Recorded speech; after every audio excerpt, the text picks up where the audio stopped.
नमो तस्सा भगवतो अरहतो। नमो बुद्धाय। दर्शकों, आपका बहुत बहुत स्वागत है आज के इस विशेष धम्मदीप इस कार्यक्रम में। आज हम पूरी टीम के साथ देहरादून स्थित सहस्त्रधारा रोड पर ड्रिक्यूंग कैगू इंस्टीट्यूट में आज हम उपस्थित हुए हैं। आज हमारे साथ इस इंस्टीट्यूट के डॉक्टर शांता कुमार सर हमारे साथ जुड़े हुए हैं। आइए आज हम उनके साथ जानेंगे कि बौद्ध धर्म की कौन सी शिक्षाएं बुद्ध ने हमें दी है और कौन सी शिक्षाओं पर आधारित इनका इंस्टीट्यूट जो यहाँ पर सहस्त्रधारा रोड पर स्थित है वह हमें आज अपने प्रवचन के माध्यम से हमें बताएंगे। आचार्य जी, आपका बहुत बहुत स्वागत है आज के हमारे इस धम्मदीप कार्यक्रम में। नमो तस्स भगवतो अरहतो सम्मा संबुद्धस्सः। नमो तस्स भगवतो अरहतो सम्मा संबुद्धस्सः। नमो तस्स भगवतो अरहतो सम्मा संबुद्धस्सः। संगे चुदां चुगी सुनामला जंचु बर्दु धानी कैप्सूचे दागे जिंसो गेबे सुनाम के डोला पंचे संगे डोपर शो थबगे तुझे शगे रिक्सोटों जंगे मेथो दुदकी पुंजंपा सरगे लुम्पो ताबर जेपे को शगे गिलपो खेला छालो। गुरुजी, चलिए आज का कार्यक्रम हम शुरू करते हैं। सबसे पहले हम आपसे ये जानना चाहेंगे कि इस ड्रिक्यूंग कैगू इंस्टीट्यूट में जो आप बच्चों को पढ़ाते हैं, अध्यापन कराते हैं, तो वो किस तरह की शिक्षाएं आप बच्चों को देते हैं, ये हम हमारे दर्शक जानना चाहेंगे आपसे। मैडम जी, बहुत अच्छा प्रश्न है आपका, क्योंकि हमारा जो संस्था है या इंस्टीट्यूट है ये आज का बना नहीं है। ये भारतीय प्राचीन जो नालंदा, विक्रमशिला, तक्षशिला, तो वहाँ की जो भारतीय परंपरा है उसको संजोए रखा है। जैसे तिब्बत में ये आपका 8वीं शताब्दी से भी पहले इससे जा चुकी है, बट इसका जो उभर के आ रहा है, जैसे इसका नाम, जैसे हमारे ड्रिक्यूंग कैगू इंस्टीट्यूट में सोंगसेन लाइब्रेरी जो इसका नाम जो स्थापना हुआ है वो किसके नाम से? सोंगसेन गेम्पो, जो 7 या 8 सेंचुरी में वो तिब्बत के राजा करते थे। जैसे कि भारतवर्ष में तीसरे मतलब सम्राट अशोक पैदा हुए, तो उन्होंने जो भारत को जो है सम्राट अशोक ने बुद्ध धर्म को उन्होंने प्रचार प्रसार किया। वैसे ही तिब्बत में 8वीं शताब्दी में उन्होंने ब्रिलियंट छात्रों को भारत में भेजा, जैसे नालंदा, तक्षशिला, विक्रमशिला में उन्होंने अध्यापन करने के लिए। तो उससे पहले जो है ना तिब्बत में स्क्रिप्ट यानी कि लिपि नहीं हुआ करता था, तो ऐसे वहाँ पे जो है इस तरह बोली हुआ करता था। तो वहाँ पे संबोटा यानी कि संबोटा जो उसमें से एक श्रेष्ठ छात्र हुए, क्योंकि वो उस समय भारत में आने के लिए दुर्गम रास्ता हुआ करता था, वहाँ से भारत में अध्यापन करते थे। आजकल की तरह आपका वायुयान या हवाई जहाज नहीं हुआ करता था, या इतना डेवलप नहीं होता था उस समय।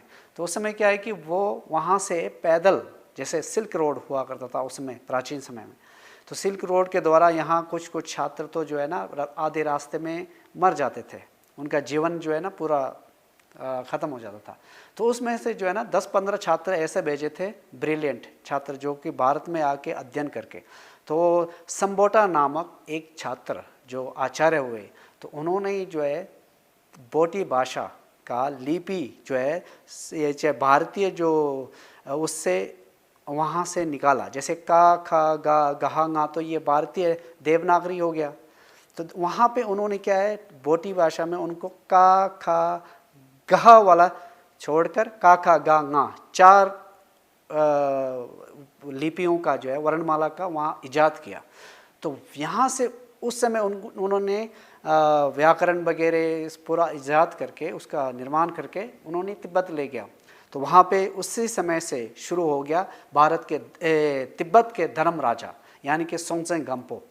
तो उनके उसके बाद ही जो है ये लिपि का भी प्रारंभ हो गया। फिर धर्म दर्शन जितना भी भारत में जो एंशिएंट जो तथागत बुद्ध का जो 3 त्रिपिटक है, 3 पिटारा यानी कि 3 बास्केट, उसको पूरा अनुवाद करके आज तिब्बत में वो जीवंत वजह है।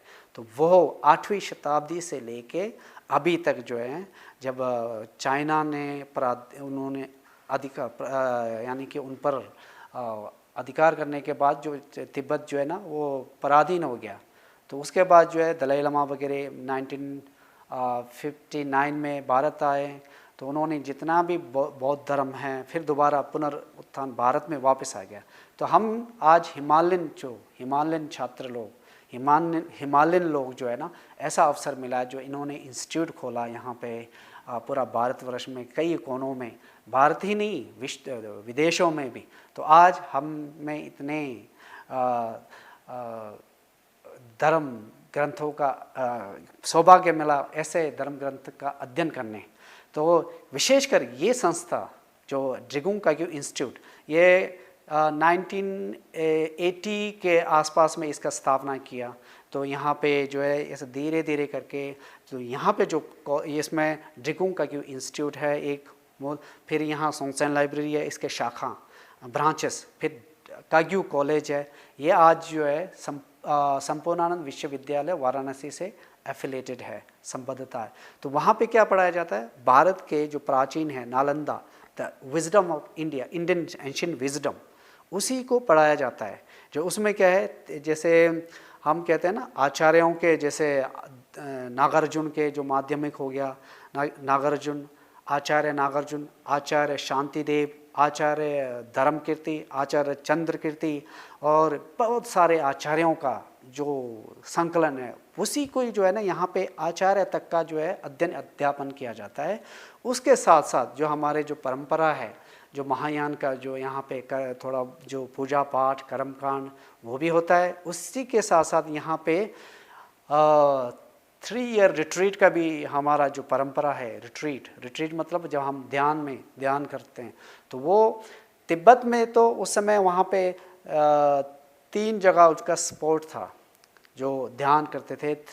3 साल 3 महीना 3 दिन तक जो आप बिल्कुल अंदर, किसी से मिलना जुलना नहीं, ऐसा भी अध्ययन होता है। एक जब आप दर्शन पढ़ेंगे, दर्शन के बाद क्या है, आप आंतरिक को कैसे डेवलप करेंगे, तो वो पढ़ाया जाता है। उसके साथ साथ आपको जो आजकल मॉडर्न एजुकेशन, जैसे मॉडर्न एजुकेशन में पढ़ाया जाता है साइंस, और वो वाला मतलब 8वीं तक पढ़ाया जाता है। मैथ, साइंस, ज्योग्राफी, जियोलॉजी जो भी है वो पढ़ाता है। उसके बाद जो है दर्शन आपका 9th क्लास से लेके आचार्य तक। तो उसके बाद इनको नाम दिया जाता है खेम्पो या गेशे। तो वो खेम्पो गेशे का उपाधि इसीलिए है, सब इक्वलेंट्स हैं। जैसे हमारे यहाँ पे नेट देने के बाद हम लोग जो है PhD करते हैं, PhD इक्वलेंट टू खेम्पो या गेशे का उपाधि दिया जाता है। तो ये हमारा जो कल्चर है, तो इसमें ये कोई विशेष अलग नहीं है, अलग क्योंकि ये लिपि कल्चर के वजह से जो है ना बौद्ध धर्म का जो है, जैसे चाइना में गया, चाइना में लिफ्ट हो गया कल्चर से, और तिब्बत में गया, तिब्बती का अपना कल्चर से लिफ्ट हो गया, मगर उसके अंदर जो एसेंस है यानी कि सार सेम है। जैसे हम कहते हैं ना कि यहाँ पे कोई भी भाषा है, भारत में अनेकों भाषाएं हैं, जैसे मलयालम है ना, तेलुगु, हिंदी, पंजाबी, तो मगर यहाँ हम तो है भारतीय। तो इसी प्रकार जो है यहाँ से जो धर्म वहाँ चला गया, उसका एसेंस सेम है।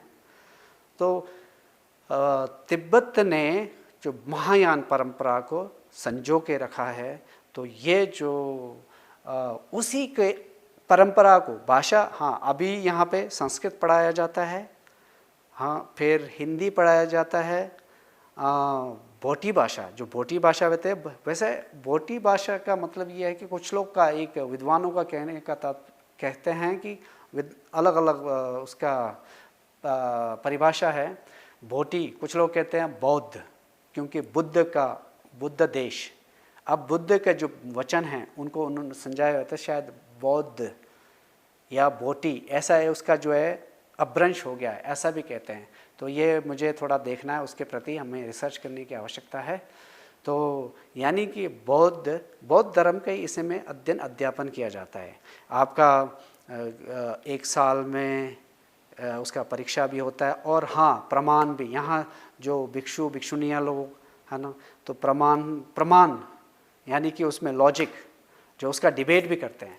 तो आप अगर आप लोग इच्छुक हैं तो कभी कभी आप कॉलेज में, कयू कॉलेज में आके जो छात्र और छात्राएं वहाँ पे आके और वहाँ पे कैसे डिबेट करते हैं, किस विषय पर चर्चा करते हैं। जैसे मान लो सुबह उसमें क्लास में, कक्षा में क्या पढ़ाया जाता है, ग्रंथ, कोई भी विषय चुन, मतलब विषय होता है, जैसे पूर्व मध्यमा प्रथम वर्ष या उत्तर मध्यमा, फिर शास्त्री, फिर आचार्य। तो अलग अलग का जो विषय है, तो विषय में वो पढ़ाकर, तो उसके बाद जो है ना उसी को फिर रिपीट करता है कोई दूसरा और छात्र जो उत्तीर्ण करता है आचार्य के बाद, तो उसको रिवीजन के लिए उसको वहाँ पढ़ाया जाता है, रिवीजन। उसके बाद शाम को क्या होता है, डिबेट होता है उसी मतलब चैप्टर में जो पढ़ाया है आज का, शाम को फिर, क्योंकि उससे हमारे मस्तिष्क में वो फिट रहता है। तो इसीलिए कहते हैं डिबेट से। अगर हम पुस्तक सिर्फ ऐसा पढ़ाएं हम भूल जाते हैं। तो इसीलिए क्या, डिबेट के माध्यम से उसको और परिष्कृत करते हैं कि क्या हम किस विषय में जानकारी लेना है, कैसे पढ़े। तो वो जो है उसी का परंपरा चली हुई है। ये परंपरा वहाँ से नहीं बना है, ये भारत की परंपरा है। जो भारत में हम जैसे आप लोगों को पता ही होगा शायद, नालंदा परंपरा, नालंदा में इतना विश्व गुरु कैसे बने हम भारत में। जो विश्व गुरु का मतलब ये है कि जो जितना भी सीमांत प्रदेश है, देश है, वो अध्ययन अध्यापन करने के लिए भारत आया करते थे। तो उस समय क्या है, जितने भी आचार्य लोग, अब देखो आप लिस्ट गिनाएंगे तो इतने आचार्य हैं कि जो ऐसे ऐसे ग्रंथ हैं विश्व में जो है ना, चाहे वैज्ञानिक हो, वैज्ञानिक धर्म है ये, तो वो वैज्ञानिक धर्म को जो है ना आज हम उसका अध्ययन अध्यापन कर रहे हैं। तो हम सौभाग्य हैं कि ऐसे संस्था में अध्ययन अध्यापन करके, ना कि हम लोग सिर्फ जीवन यापन करने के लिए अध्ययन अध्यापन करना, यही हमारा मूल उद्देश्य होता है ज़्यादातर। बट एक्चुअली में हमारा क्या उद्देश्य होना चाहिए, जीवन जीने की अच्छा कला। क्योंकि हमें ये नहीं कि रोटी कपड़ा और मकान तक सीमित है, हम इंसान हैं। इंसान जो है ना बिल्कुल अलग है। तो बिल्कुल अलग कैसे हैं, इसीलिए हम कहते हैं ना इंसान सबसे श्रेष्ठ है, श्रेष्ठ भी है और बड़ा खतरनाक भी है।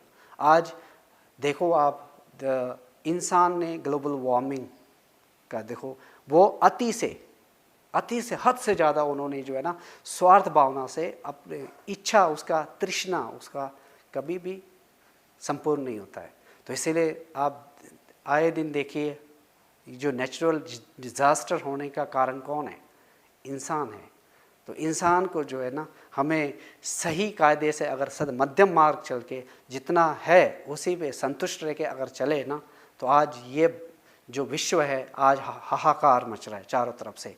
कभी नेचुरल डिज़ास्टर हो रहा है, कभी कहीं अनचाहे मतलब अनसर्टनिटी में हमें जो है ना आज दिखाई देता है। आज चाहे पर्यावरण देखो, बुद्ध का जीवन देखो ना आप, कितना सिंपल है। वो जहाँ पैदा हुए जंगल में, है ना, पर्यावरण में, और उनका जो आधा जिंदगी उनका मतलब जंगलों में, और उसके बाद महापरिनिर्वाण का हुआ वो भी जंगल में, कुशीनगर में, ऐसे जंगल में, नेचर में। तो नेचर को संभालना हमारा कर्तव्य है। तो वैसे ही, और इस संस्था के संस्थापक आप लोग शायद जानते ही होंगे, भारतवर्ष के पूरा प्रचलित है सोनम वांगचुक, उसके नाम से भी एक 3 इडियट मूवी बनी है। वो एक इंजीनियर था वहाँ पे। तो हमारे हॉलीनेस ने उनको इनिशिएटिव, उनको जो है वो फंड करके, जैसे आपने आइस स्तूपा देखा होगा, उसको शायद रोलेक्स अवार्ड वगैरह से बहुत नवाजा गया। तो उसके जो गुरुजी ने, हमारे हिज हॉलीनेस जिगुंग क्याबोन छसान रिम्पोछे जी ने लद्दाख में गो ग्रीन गो ऑर्गेनिक का स्थापना किया। उन्होंने ना इस्टाब्लिश करके क्या किया कि वो हमारे जो पर्यावरण को कैसे हमारे जीवित रखना है, क्योंकि हम पर्यावरण के बिना नहीं रह सकते, हम सांस के बिना नहीं रह सकते। ज़िंदगी कैसे जिएगी पर्यावरण के बिना? तो उस पर्यावरण को संजोने के लिए हमें क्या है, उसका प्रिजर्व करना, संरक्षित करना हमारा कर्तव्य बनता है, हर इंसान का, हर नागरिक का। तो उन्होंने क्या किया कि कहने का मतलब हिज हॉलीनेस जिगुंग केवोन छंसा रिम्पोचे जी ने गो ग्रीन गो ऑर्गेनिक का उन्होंने स्थापना किया। आज लद्दाख में, पूरे लद्दाख में उन्होंने ग्रीनरी बना रहे हैं। क्यों? वहाँ पे फ्रेजाइल क्लाइमेट है, तो वहाँ पे उसके साथ साथ फिर आइस स्तूपा बनाए। जैसे वहाँ पे पानी है, वहाँ पे ड्राई है ज़्यादातर, वहाँ पे ऐसा लगता है कि आप चांद में पहुँचे हुए, क्योंकि वहाँ पे ऐसा ग्रीनरी नहीं मिलता है। तो उन्होंने क्या किया, वहाँ पे सर्दियों में पानी को इकट्ठा प्रिजर्व करके उसको आइस बना के स्तूपा का नाम दिया। तो वो स्तूपा जो है गर्मियों में मई जून जुलाई में उसे पिघल के वो जो है ना उसको इरिगेशन, उसको जैसे हरियाली बनाने के लिए और कल्चर, ये क्या बोलते हैं, एग्रीकल्चर के लिए वो वहाँ प्रिजर्व करके उनको जीवित रखने के लिए। तो इस तरह का वो एक धर्म गुरु है। उनके अंदर देखो एक समाज के प्रति इतने जागरूकता है। तो हमें हर नागरिक को जो है ना इस तरह की भावना अगर जागें तो हमारा जो सुखी ज़िंदगी जो है ना बहुत सरलता से जिएगी, ये हाहाकार से नहीं जिएगी। बहुत बहुत धन्यवाद आचार्य जी, आपने बहुत ही सरलता से और बहुत विस्तृत जानकारी हमें अपने अध्ययन अध्यापन विधिया के बारे में बताई। तो चलिए अब हम आपसे जानना चाहेंगे बौद्ध धर्म के अगले प्रश्न के माध्यम से कि गुरुजी आजकल लामाइज्म यह शब्द बहुत ही प्रचलित है, तो इस शब्द का तात्पर्य क्या है और आप इसके बारे में हमें विस्तृत जानकारी दीजिए। मैडम जी, आपका प्रश्न बहुत ही क्या करें, सरल कहूँ या कठिन कहूँ समझ नहीं आता। तो मेरे हिसाब से, मेरे एज माई अंडरस्टैंडिंग, ये लामाइज्म जो है ना ये भाषा का खेल है। जैसे भाषा है बोली, जैसे हमारे हिमालयन बेल्ट की भाषा में इसको लामा का मतलब होता है गुरु, गुरु का मतलब होता है वजनदार। अब जैसे संस्कृत में कहते हैं गुरु, गुरु होता है वजन। किससे वजन है? वो शिक्षा से, है ना, ज्ञान से वजन है। तो इसीलिए ये वैसे इसका परिभाषा यही है संस्कृत में। तो लामा का मतलब संक्षेप में ये है कि लामाइज्म, तो गुरुइज्म हो जाएगा ये। तो गुरु ऐसा नहीं है, भारत से ही ये भारत का ही धरोहर है। हमारे एंशिएंट विजडम जो नालंदा तक्षशिला वो 2500 साल से पहले से भी है ना, तो वो भारत की परंपरा है। तो चलो भाषा से, जैसे हम लोग कहते हैं, कोई गुरु कहते हैं, कोई लामा कहते हैं, कोई अब देखो कोई इंग्लिश में टीचर कहते हैं, तो ये पर्यायवाची है इसका। तो लामाइज्म का थोड़ा सा उनके या तो शायद मिस्टेक हो सकता है लामाइज्म का कहने का तात्पर्य शायद। तो जैसे कि तिब्बत में लामा जो है गुरु को एक रिस्पेक्ट के नाम से उसका नामकरण है। तो ये जो भारत से वहाँ पे तिब्बत या हिमालयन में जो आया ये धर्म, तो ये भारत की धरोहर है। तो उन्होंने जो है ना ये लामा, जैसे आज हम कहते हैं लामाइज्म या महायान, तंत्रयान, मंत्रयान, वज्रयान, ये जो है ना भारत के जो उस समय तथागत बुद्ध ने उसको संसार में प्रवचन दे चुके हैं। तो उसके बाद जो क्या है बड़े विद्वानों ने उसका कमेंट्री बनते गया। आज उसके बाद फिर देखो हम भारतवर्ष में नालंदा, तक्षशिला, विक्रमशिला, हाँ, ये वगैरह परंपरा चली आई। तो उसके बाद धीरे धीरे ये यहाँ से तिब्बत गया, चाइना गया, जापान गया। तो जापान में देखो, और फिर देखो आपका ड्रेस में भी अंतर आ गया जो कल्चर के हिसाब से, मगर उसका कोर जो है ना मीनिंग सेम है। जैसे वहाँ पे, यहाँ पे 4 आर्य सत्य हो गया, वहाँ पे देम्बाजी बोलते हैं तिब्बतन में, और यहाँ पे आर्य अष्टांग हो गया, वहाँ फगलम्याला गेत बोलते हैं। तो यहाँ पे अगर शून्यवाद बोलते हैं वहाँ तोंपाईत बोलते हैं। तो इसमें देखो जैसे, और अगर आजकल तो इंग्लिश में प्रचलित है, इंग्लिश ज़्यादा लोग प्रयोग करते हैं। जैसे इंग्लिश में हो गया स्पून, यहाँ पे हो गया हम लोग बोलते हैं चम्मच, यहाँ बोटी भाषा में बोलते हैं थुरमा। तो मतलब मीनिंग सेम है, बट उसका जो कॉन्सेप्ट है या कल्चर के हिसाब से, भाषा के हिसाब से, लैंग्वेज के हिसाब से, क्षेत्र के वजह से वो वहाँ से अडॉप्ट हो गया। तो जैसे कि मान लो अब चाइना में चाइना के हिसाब से होता है, जापान में जापान के हिसाब से, तिब्बत में, इवन भारत में देखो इतना डाइवर्सिटी है। आप साउथ इंडिया में जाते हो, साउथ इंडिया का अपना खान पान रहन सहन अलग है, और यहाँ नॉर्थ इंडिया में आते हो तो यहाँ का रहन सहन और हिंदी भाषी है। तो ये भारत का जो है ना अभी वैसे अब देखा जाए तो बहुत सुंदर है। जैसे हम लोग गार्डन में जाते हो, गार्डन में देखो तरह तरह के फूल है ना, तो फूल हम इसको एक फूल को नकार नहीं सकते, कितना उसको देख के कितना अच्छा लगता है हमारे को मन में भी, वाह कितना सुंदर है, ब्यूटीफुल है, ऐसा हम लोग एक सहज रूप से उद्गार निकलता है आह करते हुए। तो ये जो है ना एक बहुत खूबसूरत है। तो इसे लामाइज्म आप लोग मतलब आजकल थोड़ा बहुत क्या कहते हैं उसको, वो अब भाषा को मतलब कैसा कहना चाहिए, तो ये मेरे हिसाब से लामाइज्म तो नहीं कहना चाहिए, ये बुद्धिज़्म भी नहीं, इज़म आने के बाद जो है ना थोड़ा सा वो फिर एक बॉक्स में एक क्या होते हैं, बॉक्स में वो बन जाता है। वैसे बुद्धिज़्म जो है ना एक वे ऑफ लाइफ है ना, बुद्धिज़्म एक रिलीजन नहीं है, क्योंकि रिलीजन होता है एक वो उसको जो है ना एक दायरा होता है, इसमें ये नहीं है एक आप अपने अत्त दीपो भव या अपो दीपो भव, है ना, तो ये अपना दीपक स्वयं बनो, है ना। तो टिबेटन में कहा है दागी गोनीन्स, मतलब हम अपने अपने गुरु हैं, हम अपना अत्त दीपो, हम अपना स्वयं है अपना मार्ग। तो मेरे विचार से तो ये गंभीर जो दर्शन है, इसको मतलब निष्पक्ष भाव से या तो अनबायसली हमें जो है ना अध्ययन अध्यापन करना चाहिए, और जो भी जितना भी धर्मों को है ना रिस्पेक्ट करना चाहिए, धर्मों को रिस्पेक्ट करना चाहिए। और अपना जो एक होता है ना, जैसे हम एक वस्तु है, वस्तु को देखने से अलग अलग नज़रिया होता है, जैसे वस्तु तो एक है बट नज़रिया अलग है। अब जैसे मान लो और दूसरे एग्जांपल हैं, फॉर एग्जांपल किसी को अब डायबिटीज़ है ना, अगर मेरे को डायबिटीज़ नहीं है, मैं चीनी खाता हूँ, मीठा खाता हूँ, तो ये ज़रूरी नहीं कि मैं जो खाता हूँ उसको भी अच्छा लगे, मैं ज़बरदस्ती बाय फोर्स उसको खाने के लगाऊँ, नहीं, ये उनको ये उसको सिस्टम एक्सेप्ट नहीं करता है, तो मेरा सिस्टम एक्सेप्ट करता है। तो ये भी है। और दूसरा ये है कि जैसे मान लो हम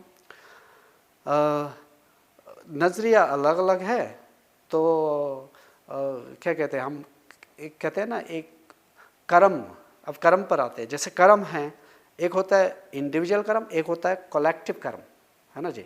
तो इंडिविजुअल जैसे व्यक्तिगत कर्म और सामूहिक कर्म। जैसे मैं अपने घर में मैं पैदा हो गया, देखिए मेरे बहुत सारे भाई बहन हैं, तो ज़रूरी नहीं कि मेरे भाई बहन जैसे सोचते हो मैं भी ऐसे ही सोचता हूँ, नहीं, मेरा सोच विचार अलग है, उनका सोच विचार है, क्योंकि ये मेरा इंडिविजुअल कर्म है और सामूहिक कर्म और इंडिविजुअल कर्म में अंतर समझना चाहिए। तो संक्षेप में मैं ये कहना चाहता हूँ कि लामाइज्म जो है ना कोई विशेष अलग नहीं है, उसका मतलब है गुरु है, गुरु का मतलब टीचर है, ठीक है। तो अब जैसे हम लोग संस्था में पढ़कर आगे अध्ययन अध्यापन करने के बाद एक गुरु के उपाधि जैसा मिलता है, तो जितने भी हम लाल वस्त्र पहनने वाले जो महायानिज्म हैं, महायान में हैं, तो उनको जो है ना लामा के नाम से उसको नामकरण दिया गया है। तो इसका तात्पर्य है कि लामा का अर्थ मतलब गुरु, टीचर है। जांचो समझो रिम्बोचे माँ के पनम के ग्योचे के वायम्बा में बरयान गोने गोंदो बेलवर शो चासा वादा चोचे शबादा जेसो ये रांगोल जे सोवाई गेवा चुंजा दागे चे साबा थामजा जोबे जांचो चेरंगो जांचो समझो रिम्बोचे मागे बनम के ग्योचे के वायम्बा में बरयान गोने गोंदो बेलवर शो जांचो समझो रिम्बोचे मागे बनम के ग्योचे के वायम्बा में बरयान गोने गोंदो बेलवर शो। गुरुजी, आज आपने हमारे धम्मदीप के सारे दर्शकों को इतनी अच्छी जानकारी दी, विस्तृत जानकारी दी, और हमारी जो कंसेप्ट है उसको आपने क्लियर किया। तो इसके लिए मैं धम्मदीप के दर्शकों की तरफ से और पूरी टीम की तरफ से आपका बहुत बहुत धन्यवाद देती हूँ, साधुवाद देती हूँ। दर्शकों, धम्मदीप कार्यक्रम में बस आज इतना ही। आपके मन में इस कार्यक्रम के संबंध में जो भी जिज्ञासा या सवाल होंगे तो आप आपके स्क्रीन पर दिए गए नंबर से आप हमें संपर्क कर सकते हैं। अब आप डॉक्टर नीलिमा चौहान को आज्ञा दीजिए। जय हिंद, नमो बुद्धाय। नमो तस्सा भगवतो अरहतो